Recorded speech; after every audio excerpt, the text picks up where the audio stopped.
Day 16, and I'm starting off on a beach. I walked a little bit before sunrise today because there is a long exposed hot climb, and the cow behind me apparently.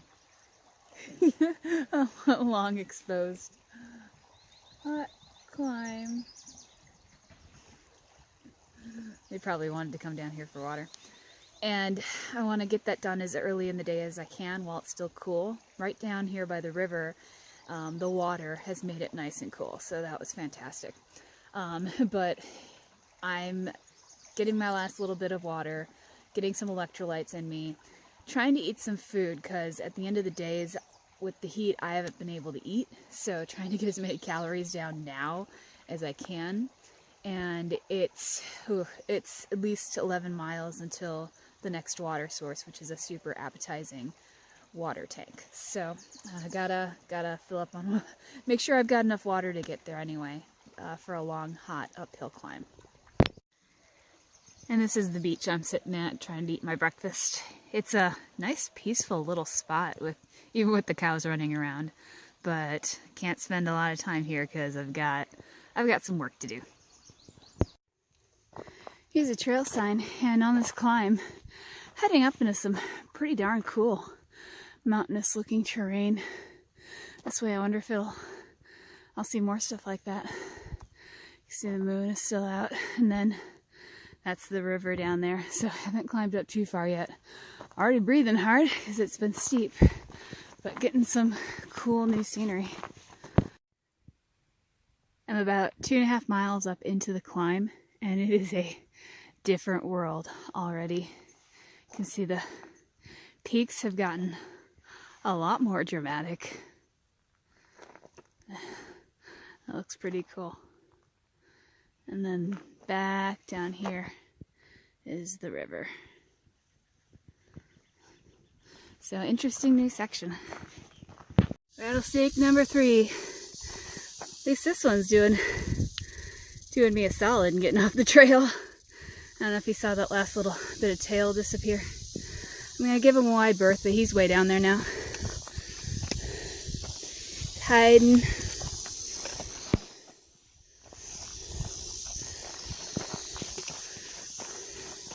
And we're past him. I am up in the mountains now. Still climbing in elevation, still in that first big climb up from the river. So looking at this view, and then way back down here, and then to the left is the river. So this is the first climb of the day. It's the major climb, and then once I get to that high point, I've got several little ups and downs. So it won't be getting to my highest elevation, but it's definitely the longest and the biggest climb of the day. Looks like I'm approaching that first high point, which was a long and starting to get pretty hot climb. So, oh, there's a breeze. Looking back this way, you can see those mountains in the background. It's where I came down to go to Oracle. And then there's that flat expanse that I was walking the past couple days. Now I've hit these mountains, and see what's on the other side. More mountains. So I'll be walking these mountains probably the rest of today. We'll see if we can see what's beyond these mountains if we get that far. Look at this. This is pretty cool. You can see the trail winding through the mountains here. You can even see where it switchbacks. Yeah, right here. Switchbacks, and then keeps going. Looks pretty cool. Looks pretty hot too. I got a little bit of a breeze coming through this gap, but I think it's gonna be a hot one again. These views down the canyon are pretty impressive.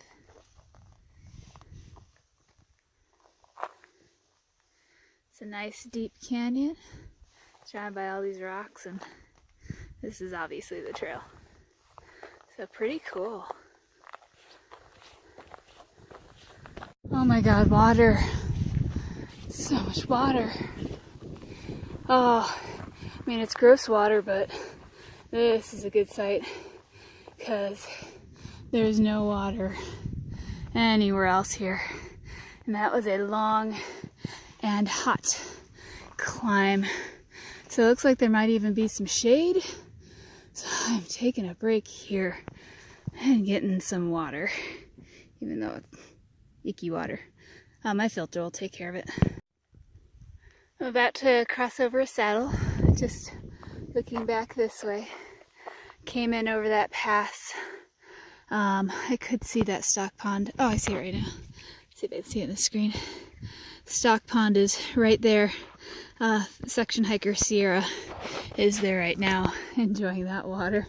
And then I think that was the last of the uphill climbing for today.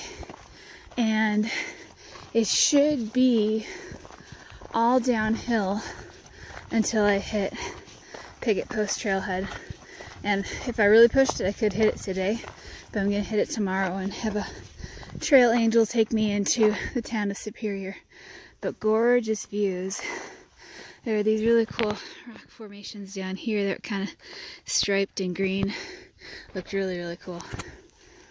The geology of this area is really cool. I wish I knew more about geology.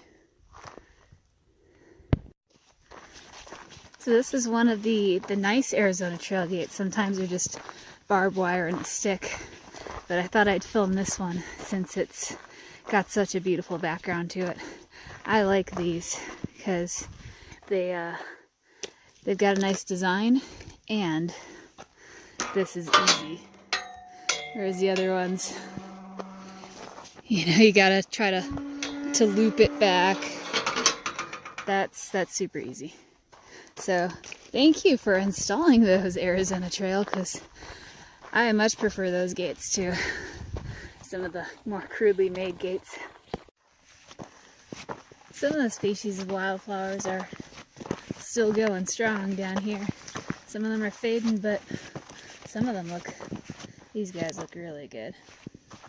Oh, it's beautiful seeing the wildflowers and then looking up and seeing these guys up here. This is a really, really pretty stretch. This is the cache at Forest Route 4. I just checked it, it's empty. But, I mean, look at this area. It's so gorgeous. So I'm going to stop here for a couple reasons. One reason is this is a very rocky area. And there is a tent site right here. I don't know if you can see it in the screen. But patch dirt with a couple rocks. Oh yeah, it's right in the middle of the screen. So here's a campsite right here in an area that doesn't seem to have a lot of campsites. And I'm getting pretty close to the trailhead for Superior, where I'm going to take my Nero tomorrow. So might as well give myself some miles to walk tomorrow instead of doing just like 3 into town. So, oh yeah, look at this. It's got like a fire pit and everything. This is definitely a camp spot. Alright, so I'm stopping really, really early in the day and just hanging out here. So now I'm just chilling in my tent, waiting for the sun to go down and the heat to go away. And I'm already getting my dinner ready. With this heat, I haven't been eating dinner. It's been a problem. So, you know, if I don't have an appetite, I've got to force it down, because, I mean, I'm going into town tomorrow, but, I mean, once I go into town and my temperature regulates, if I don't eat tonight, I will probably be absolutely ravenous tomorrow. So, that's the end of today, and tomorrow I'm headed into Superior.